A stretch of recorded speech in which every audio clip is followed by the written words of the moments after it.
अगर इन्हीं सनातनियों को अपनी बातों को और एक मजहब की किताब के हवाले से उसकी आयतें और सूरतों के नंबर को बताने के बाद भी अगर उनको ये डर सता रहा है, तो मुझे लगता है कि अगर गुस्ताखे रसूल की सजा हो सकती है तो अपमान राम की भी सजा हो सकती है। अगर गुस्ताखे रसूल की सजा से सरतन जुदा हो सकता है, तो अपमान राम की सजा सरधड़ से भी जुदा हो सकता है। बिल्कुल हो सकता है। एक तरफ भारत में 14% डरी हुई कौम रहती है, जिसका ठेकेदार मंच पर चिल्लाता है कि 15 मिनट के लिए पुलिस हटा दो, फिर दिखा देते हैं। तो ये डरी हुई कौम हुई कैसे? सबसे पहली बात मुझे लगता है कि अपने-अपने हाथ की मेहंदी और अपने-अपने हाथ की चूड़ियाँ तोड़ने का वक़्त आया है और ये 14% डरी हुई कौम को इस भारत के अंदर बताने का समय आ चुका है कि जब तुमने एक्सेप्ट किया ही है कि तुम डरी हुई कौम हो, तो डरा कैसे जाता है, उसको बताना बहुत ज़रूरी है। ये बहुत ज़रूरी चीज़ है। क्योंकि जब देखिए, एक कट्टर के साथ आपको रहना है तो पत्थर बनना पड़ेगा और कट्टर इस्लाम वाले के साथ रहना है तो कट्टर हिंदू बनना पड़ेगा। हम वाक और अभिव्यक्ति की स्वतंत्रता के बारे में भारतीय संविधान के अनुच्छेद 19 से पुरजोर समर्थन करते हैं। उदाहरणों, छवियों और संदर्भों सहित यह वीडियो केवल मनोरंजन, सूचना और शैक्षिक उद्देश्यों के लिए प्रदान किया गया है और चैनल किसी भी अवैध गतिविधियों को बढ़ावा या प्रोत्साहित नहीं करता है। हमारा मकसद केवल समाज जागरूक करना है। जय हिंद दोस्तों, आज के समय में भारत की बेटी नाजिया इलाही खान को कौन नहीं जानता है। एक जानी मानी लॉयर हैं, एक्टिविस्ट हैं, लोग बड़े प्यार और इज्जत के साथ उनका नाम लेते हैं।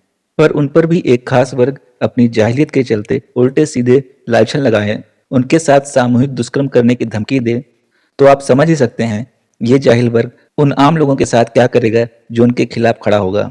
इस मानसिक अपंग समुदाय ने पूरी दुनिया को परेशान करके रखा है। जहां भी इनकी संख्या ज्यादा हो जाती है, दंगे फसाद होना शुरू हो जाते हैं। बंगाल के एक मौलवी ने नाजिया जी के लिए क्या कहा, आइए सुनते हैं। ये देखिए,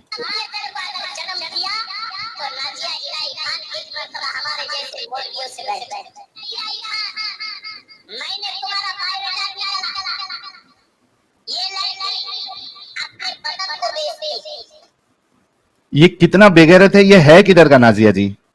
ये पश्चिम बंगाल का है। ये पश्चिम बंगाल में एक फुरफुरा शरीफ करके एक डिस्ट्रिक्ट है, ये वहां पर के ही आसपास का है और ये मजलिस इस्लाम हो रहा है। इसकी पूरी वीडियोस मैंने निकाली है, पूरी वीडियो मैंने निकाली है और ये मजलिस इस्लाम हो रहा है जहां पर मुसलमानों के साथ कन्फ्रंटेशन किया जाता है और सुन्नत रसूल बताई जाती है। तो सुन्नत रसूल के बीच में नाजिया इलाही खान अपना बदन बेचती है, ये कब इस्लाम की किताब में लिखा दिया गया, ये मुझे पता नहीं चला। अब इससे मैंने 2 सवाल किया है, एक नोटिस भेज करके। पहला सवाल मेरा है, मुझे बुरा बिल्कुल नहीं लगा है क्योंकि इनकी फितरत ही यही है, ये ठरकी होते ही है, इनका जन्म से अधिकार है ठरकबाजी करना। तो 2 सवाल मैंने इनसे पूछा है। एक, कि क्या जहां पर मैं जिस्म बेचती हूँ ये वहां पर आना जाना करता है या दलाली का काम करता है? पहला एक सवाल है, क्योंकि कौन क्या करता है ये किसी के बारे में कोई कैसे बता सकता है? इतने जजमेंटल स्टेटमेंट कैसे दे सकता है? जाहिर सी बात है कि मैं जहां पर जिस्म बेचती हूँ वहां पर ये आना जाना करता होगा। दूसरा सवाल मैंने इससे किया है कि कुरान के किस पारा और किस जगह पर ये लिखा हुआ है कि सुन्नत रसूल का तबसरा करते वक्त मुसलमानों की भीड़ में आप एक औरत को प्रोस्टिट्यूट बोलो और जिस्म बेचने वाली बोलो, ये अनुमति, ये परमिशन, ये अथॉरिटी कुरान ने इसको कब और कहां पर दे दी? अल्लाह ने दिया, प्रॉफिट मोहम्मद ने दिया, हजरत इब्राहिम ने दिया, हजरत यूसुफ ने दिया, कौन से प्रॉफिट ने दिया है? ये मैंने इससे 2 सवाल किए हैं एक नोटिस भेज करके। अब ये हो गया है लापता स्ट्रीट, अब इसका कोई ठिकाना ही नहीं मिल रहा है, ये ऐसा गायब हो चुका है कि मैं इसको ढूंढ नहीं पा रही हूँ। तीसरी चीज मुझे इसकी बहुत बुरी लगी है, इसने जब ये वीडियो अपलोड किया था तो इसने मेरे बेटे की तस्वीर डाल दी थी। मेरे बेटे का पॉलिटिक्स से कोई लेना देना नहीं है, फिर इसने मेरे बेटे को इस्तेमाल क्यों किया? अपने व्यूज को बढ़ाने के लिए। लेकिन इनके ऊपर एफआईआर अब तक नहीं हुआ है। हाँ, मैंने कोर्ट से अपना जो स्टेप लेना था वो मैंने लिया है, थ्रू कोर्ट लिया है, मैंने डेफेमेशन नोटिस भेजा है, पर अब तक पुलिस ने कोई स्टेप नहीं लिया है। ये जो सीख है किसी भी फीमेल को, किसी महिला को, किसी औरत को प्रोस्टिट्यूट का लेवल तक लेके आ जाना, ये असल में सीख इनको मिलती है खुद हमारे प्यारे द बेस्ट रोल मॉडल से। बेस्ट रोल मॉडल ने फरमाया है कि जो औरत खुशबू लगा के बाजार जाए वो प्रोस्टिट्यूट जन्नत में कहलाएगी। हाँ, और उसकी नीयत ऐसी है कि कोई दूसरा उसकी खुशबू को सूंघे तो वो जानिया है। और यही स्टेटमेंट, यही चीज गधे का मुंह लगा के घूमे क्या? भाई दिन भर बाहर में रहते हैं, धूप बारिश बरसात सबको सामना करना पड़ता है, दिन भर हम लोग गैदरिंग में जाते हैं, तो किसी को तकलीफ देकर क्या फायदा है, बदन की बदबू सुखा करके क्या फायदा है। माउथ फ्रेशनर यूज करना चाहिए, परफ्यूम यूज करना चाहिए। अब गधे का मुंह लगा के तो नहीं घूम सकते ना। तो वो जो जिहादन जो आप पे सवाल उठाती है, तो उनको उनको फिर ये इस्तेमाल करना चाहिए गधे का मुंह, दो शायद टिक्का जो है। अच्छा, गधे शायद का नहीं यार, गधे का नहीं, मैं तो कहता हूं कि ऊंट का इस्तेमाल कर ले, वो तो पीने के लिए भी रसूलुल्लाह ने प्रिस्क्राइब किया था। अरे तो छोड़ो, गधा नहीं मजाक पसंद है का ना कर ले, अपने खाविंद का ना कर ले, वो ज्यादा बेस्ट नहीं होगा, सीधा जन्नत चले जाएगी। तो तारिक मसूद तो साहिल कॉन्डम के बारे में भी खुलेआम बात करते हैं। हाँ जी, उनका कहना है, मुफ्ती तारिक मसूद का, कि जुबान पे अगर पॉलीथीन लगा लिया जाए तो क्या खाने का स्वाद आएगा, तो उसी आहा, तरीके से अगर कॉन्डम लगा करके अगर जिस्मानी ताल्लुक किया जाए तो क्या स्वाद आएगा।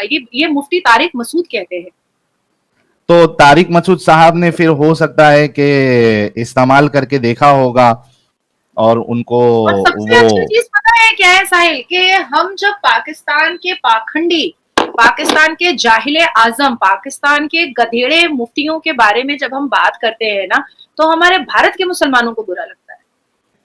ये बात एकदम सही है, इनके मौलवी मुफ्ती कुछ भी अनाप शनाप बक गए, पर उनको कोई भी क्रिटिसाइज नहीं कर सकता। पहले जब हम सुनते थे कि अरे याकूब मेमन आ गए, मैंने ऐसा कर दिया, अरे अजमल कसब आया था, तब हमारी उम्र बहुत छोटी थी, तब हम सोचते थे कि अरे ये तो बहुत गलत हो गया, टेररिस्ट आ गया, ऐसा हो गया, वैसा हो गया। अब समझ में आता है कि भाई अगर अगर सेकेंड फ्रंट वॉर होता है तो हमारे भारत के लाखों करोड़ों मुसलमान जो हैं वो ऐसे जिहादी और ऐसे आतंकवादियों का सपोर्ट करेंगे, बिल्कुल करेंगे। जिस बिल्कुल तरह से आज हमास के बलात्कारियों और आतंकवादियों का के समर्थन में भारत में कई रैलियां निकल गई, कई मिছিল निकल गई, यहाँ तक के अलीगढ़ मुस्लिम यूनिवर्सिटी से एक रैली निकली थी जिसमें ये कहा गया कि तेरा मेरा रिश्ता क्या, ला इलाहा इल्लल्लाह। तो मुझे ये भी सवाल पैदा होता है कि जब पाकिस्तान अफगानियों को भेड़ बकरियों की तरह, कुत्तों की तरह 1 नवंबर का डेडलाइन दे करके निकाल करके बॉर्डर के बाहर फेंक दिया, उसको लूट लिया, तो ये अफगानी क्या ला इलाहा नहीं पढ़ते हैं क्या? ये मुसलमान नहीं है क्या? ये कुरान नहीं पढ़ते हैं क्या? तो फिर ये तेरा मेरा रिश्ता क्या, ला इलाहा का तो सच सामने आ गया, और बहुत घिनौना सच सामने आया है। आज तो भारत के मुसलमान रैली नहीं निकाल रहे पाकिस्तान की विरोधिता में, आज तो भारत के मुसलमान अफगानियों के समर्थन में रैली नहीं निकाल रहे हैं कि क्यों उनके साथ इतना बुरा सलूक किया गया है। भारत से एनआरसी के द्वारा जब रेफ्यूजीज को निकाला जाता है, रोहिंग्यास को निकालने की बात कही जाती है, तब तो एक दिन में 15,000 से ऊपर भारत में रैलियां निकलती हैं, प्राइवेट और पब्लिक प्रॉपर्टीज तोड़े जाते हैं, लॉ एंड ऑर्डर को हाथ में ले लिया जाता है। असदुद्दीन अवैसी कहते हैं कि 15 मिनट के लिए पुलिस हटा दो, फिर दिखाते हैं क्या है। तो आज जब असदुद्दीन ने अकबरुद्दीन ओवैसी ने कहा था ना, मैं तो जोड़ा अवैसी बोल देती हूँ, तो आज जोड़ा अवैसी कहाँ है? आज अफगानी मुसलमानों के पक्ष में, समर्थन में कोई क्यों नहीं आया है? मुझे इतना मतलब बुरा लगा है कि इजराइल के एक छोटे से बच्चे, 6 महीने के बच्चे को माइक्रोवेव में हमासी बलात्कारियों ने पकाया था, और एक तरफ सामने में बच्चा माइक्रोवेव में जल रहा था, भुन रहा था, और उसके सामने, उस माइक्रोवेव के सामने उसकी माँ के साथ बलात्कार कर रहा था, अल्लाह अकबर के नारे पर। अच्छा, इसमें भी आप देखिए कि तेरा मेरा रिश्ता क्या, ला इलाहा इल्लल्लाह, ये यानी इनके अंदर इतना डोगलापन दिखाई देगा आपको, इतना डोगलापन दिखाई देगा। इजिप्ट और वो लेबनान और बाकी जितने कंट्रीज है, यूएई ले लीजिए आप, और सऊदी ले लीजिए, दुबई ले लीजिए, कतर ले लीजिए, अगर इनको ऐसा लग रहा है कि गाजा में मुसलमानों पे जुल्म हो रहा है, औरतों पर, बच्चों पर, मर्दों को मारा जा रहा है, तो ये जब वहां से भाग के निकल रहे थे तो इन्होंने इन सारे मुसलमानों को, जिनके साथ इनका ला इलाहा इल्लल्लाह का रिश्ता है, किसी ने भी, कोई भी कंट्री ने उनको सहारा नहीं दिया, बल्कि अपने बॉर्डर्स उन्होंने बंद कर दिए। तो अब ला इलाहा इल्लल्लाह वाला रिश्ता कहां चला गया? यही तो सवाल खड़ा हो रहा है ना। अभी मैं तो कह रही हूँ कि ठीक है, मैं समझ रही हूँ कि भाई एक मजहब की किताब है जिसमें ये बताया गया है कि भाई यहूदियों को मारना, बुत परस्तों को मारना वाजिब है, जस्टिफाई कर दिया गया है उस मजहब की किताब से कि आप यहूदी को मारो, आप इसको उसको मारो, जो भी इस्लाम नहीं मानता है आप उसको मारो, ये जस्टिफाई कर दिया गया है। साथ साथ जो है सूर्य अनफल में ये भी बता दिया गया है कि भाई आप जो इस्लाम कबूल नहीं करता है उसके घर को लूटो, उसके घर की औरतों को लूटो। ये भी मैं समझती हूँ कि चलो मजहब की किताब में जस्टिफाई कर दिया गया है, लेकिन अफगानी भी तो वही कुरान पढ़ रहे हैं ना, तो उनके समर्थन में क्यों नहीं भारत में लोग खड़े हुए? उनके समर्थन में लुंगी उठा करके नाराबाजी क्यों नहीं किया? ये तो सवाल है ना। तो ये बदनुमा शक्ल जो आप लोग दिखा रहे हो, ये जो गिरगिट को भी शर्मा दे रहे हो, गिरगिट भी बेचारा सोचता होगा कि भाई मैंने क्या गुनाह किया है, तुम ही लोग गिरगिट बन गए हो। इन लोगों की मुनाफिकता हर बार देखने को मिलती है। हर कदम पे ये लोग जलील होते हैं, फिर भी अपनी जहालत छोड़ने को तैयार नहीं है। एक तरफ देखो तो हिजाब, यहाँ पर मुस्कान जो है वो लश्कर तैयबा की एक प्यादा, वो यहाँ पर हिजाब पहनने के लिए परेशान थी और उसके समर्थन में जितने भी भारत के मुसलमान हैं वो खड़े हो गए हिजाब पहनाने के लिए। मैंने मेन स्ट्रीम मीडिया में सिर्फ एक सवाल पूछा कि भाई मैं 4 मुस्लिम देशों के बारे में बता रही हूँ, उनकी जो महिला प्रधानमंत्री हैं उनको उनका हिजाब आप मुझे दिखा दो। चाहे शेख हसीना पूछ लो, चाहे बेगम खालिदा जिया पूछ लो, चाहे बेनजीर भुट्टो पूछ लो, चाहे इंडोनेशिया की मेघावती पूछ लो, या प्रॉफिट मोहम्मद के खानदान से जो शाह हुसैन जॉर्डन के जो फैमिली वाली जो लड़कियां आती हैं उनके बारे में पूछ लो, तो ये लोग तो हिजाब में नहीं रहती हैं। आप क्या प्रॉफिट मोहम्मद से ज्यादा बड़े मुसलमान? हमने क्या कभी भी बेनजीर भुट्टो को, जब वो लश्कर तैयबा को प्रोवोक करती थी कश्मीरी पंडितों को मारने के लिए, कश्मीरी पंडितों को कश्मीर से भगाने के लिए, उनकी बहु बेटियों को बलात्कार करवाने के लिए लश्कर तैयबा को प्रोवोक करती थी बेनजीर भुट्टो पाकिस्तान से, और कश्मीर के मुसलमान वही करते थे जो बेनजीर भुट्टो बोलती थी, तो तब भी तो हमने उनको नारेबाजी में उस वक्त हिजाब में नहीं देखा था। तो ये कौन सा चूरन बांट रहे हैं ये भारत में? और कौन सा फ्रीडम ऑफ स्पीच है जो ये जो चाहे वो बोल सकते हैं, और हम कुछ बोलेंगे तो हमारे पर केस हो जाएगा, हमें टारगेट कर दिया जाएगा, ये जो चाहे वो बोल दें? ये कौन सा फ्रीडम ऑफ स्पीच है? द थर्ड थिंग इज साहिल कि ये मौलाना मोहम्मद मदनी जी कहते हैं एक बड़े चैनल पर बैठ करके कि भाई भारत जो है वो संविधान से चलेगा, लेकिन भारत के मुसलमान इस्लाम से चलेंगे। तो लो भैया, नासिर खान बलात्कारी है, उसको नापुंसक करो, उसका औजार काटो, क्योंकि इस्लाम तो यही कहता है। कोई राशिद और मुल्ला और अली जो है अगर चोरी करे उसका हाथ काटो ना। फिर लॉ एंड ऑर्डर पर क्यों कन्वर्ट हो जाते हो मेंढक की तरह खुदक करके? ऐसा क्या है कि जब पुरुष को बड़ी बड़ी अश्लीलता करते हैं, जब वो क्राइम करते हैं, जब वो अश्लीलता की हदों को पार करते हैं, तो आप खुदक करके तुरंत चले जाते हैं मेंढक की तरह लॉ एंड ऑर्डर पर। और जैसे ही मुसलमान लड़कियों के बारे में बात आती है तब आप कहते हैं नहीं, इस्लाम खतरे में है, इस्लाम खतरे में है। क्या? क्यों? इस्लाम क्या औरतों पर नाजिल हुआ था? ऐसा कुछ है क्या? मतलब इस्लाम को बचाने की जिम्मेदारी और ठेका औरतों ने लेकर के रखा है, मर्दों ने नहीं लेकर रखा है। और कितने बेशरम है यही नासिर खान बलात्कारी। 10 साल दोनों भाई, एक भाई तो अभी भी जेल के अंदर है, कादिर खान, और नासिर खान 10 साल इसने जेल में खटाया। ये 10 साल बलात्कार के केस में जेल में खटाया। बाहर आने के बाद करोड़ों रुपए खर्च करके इसने वेस्टर्न जैसे बड़े होटल में, 5 स्टार होटल में अपना निकाह किया, शादी किया, और सारे मुसलमान पश्चिम बंगाल के कोलकाता सिटी के लगभग 10-12% मुसलमान उस बलात्कारी का शादी का बिरयानी खाने के लिए चले गए बेशरम की तरह। वाह रे वाह, इस्लाम के एक बिरयानी में बिक गया इस्लाम। Nazia ji, coming back to the actual topic, बहुत सारे डिस्कशन हमने कर लिया, तो असल जो आज की जो रिक्वायरमेंट है, और एक हमने स्टार्टिंग में एक स्ट्रीम भी की थी, प्यू रिसर्च का हवाला भी दिया था, जिसके मुताबिक तकरीबन 1,20,00,000 मुसलमानों ने इस्लाम छोड़ दिया है। और हर किसी को पता है, हर किसी को। आप सोचिए कि बड़े मंच पर बैठकर अगर जिनके इतने बड़े बड़े कॉन्टैक्ट्स है, अगर वो कांपते हैं रेफरेंस के साथ, यानी रेफरेंस देकर भी अपनी बात रखने के लिए। जैसे कि मैं जयपुर डायलॉग समिट में गया था, और मैंने जब वहां पे खुल के बात की तो वहां पे आनंद जी ने कहा कि भाई अपना नहीं तो हमारे बारे में सोचो, बाकी जो बैठे हैं हमारा गला भी कट जाएगा। और फिर नुपुर जे शर्मा जी ने कहा कि भाई आपने जो बात कही है हजरत आयशा को लेके, मैं रिपीट नहीं कर सकती क्योंकि मुझे ऐसी ही धमकियां आती है। तो अगर इतने बड़े, और नुपुर शर्मा जी के साथ क्या हुआ ये तो पूरी दुनिया ने देखा, अगर इतने बड़े बड़े लोगों के दिलों में इतना खौफ, इतना डर है मेजॉरिटी में रहते हुए, तो हम जैसे लल्लू पंजू लोग, यानी मैं आपकी बात नहीं कर रहा हूं, मेरी कर रहा हूं, मेरे जैसे जो लल्लू पंजू छोटे मोटे लोग हैं, और कई सारे लोग जो इस्लाम छोड़ चुके हैं, उनका क्या, उनकी सिक्योरिटी का क्या? साहिल ने जो ये मुद्दा उठाया है, इस पर जब तक भारत सरकार कोई ठोस कदम नहीं उठाएगी, तब तक कुछ भी नहीं हो सकता है। तो क्या आपको नहीं लगता कि जो एक्स मुस्लिम कम्युनिटी सामने आ रही है और खुल के अपनी बात रखना चाहती है या एटलीस्ट कन्फेस करना चाहती है कि भाई हमने इस्लाम छोड़ दिया, उनके लिए क्या आपको नहीं लगता कि इस तरीके की लॉज की जरूरत है? कैसे क्या होगा, कौन बोलेगा, कब इस पे काम होगा, क्या कहना चाहती है आप? थोड़ा सा डिटेल में बताऊंगी।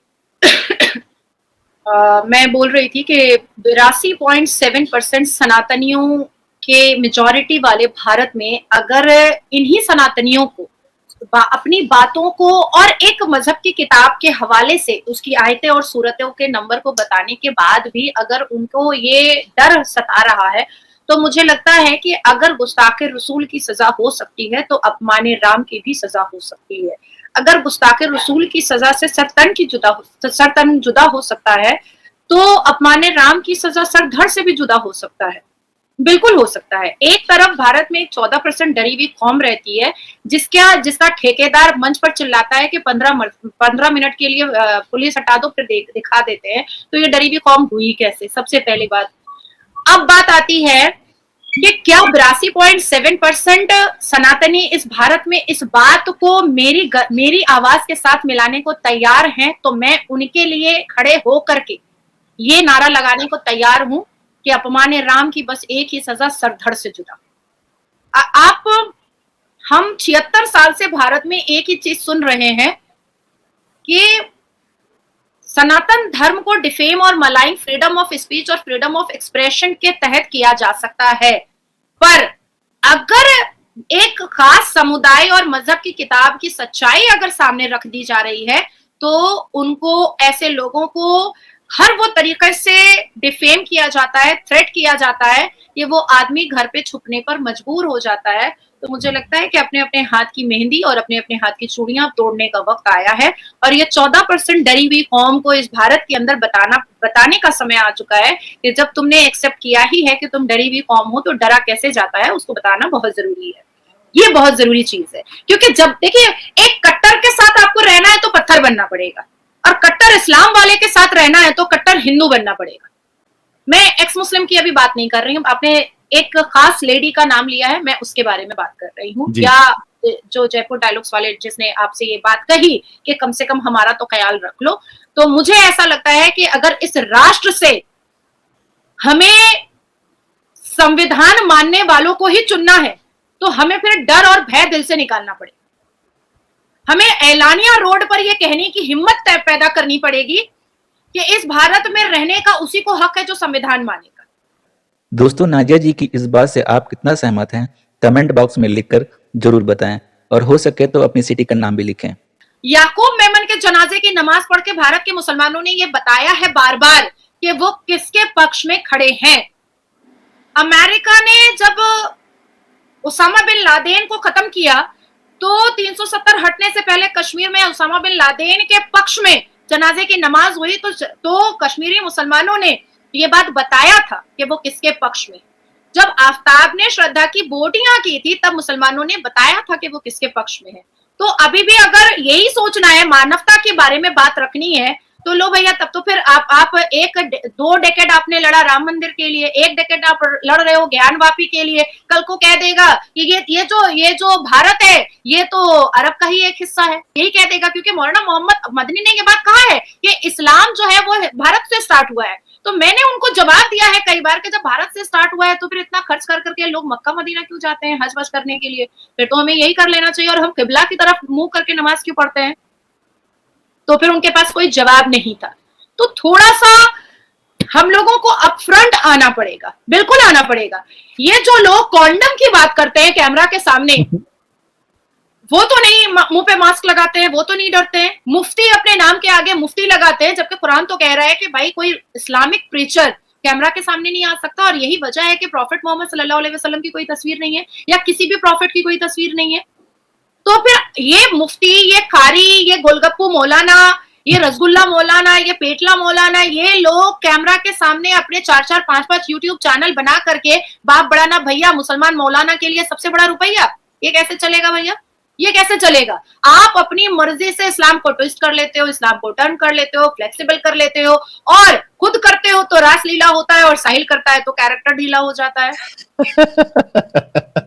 तो देखा दोस्तों, यही है असली इस्लाम। आपने अभी तक हमारे चैनल को सब्सक्राइब नहीं किया है तो प्लीज़ कर लें, साथ में बेल बटन भी दबा दें, जिससे हमारी आने वाली वीडियो लगातार आप तक पहुंचती रहे। हम आगे भी इसी तरह इस्लाम को एक्सपोज करते रहेंगे। वीडियो अच्छा लगा हो तो लाइक और शेयर जरूर करें, कमेंट करना बिल्कुल ना भूलें। इस्लामिक कल्ट से बचें, अपना ख्याल रखें। जय हिंद, वंदे मातरम।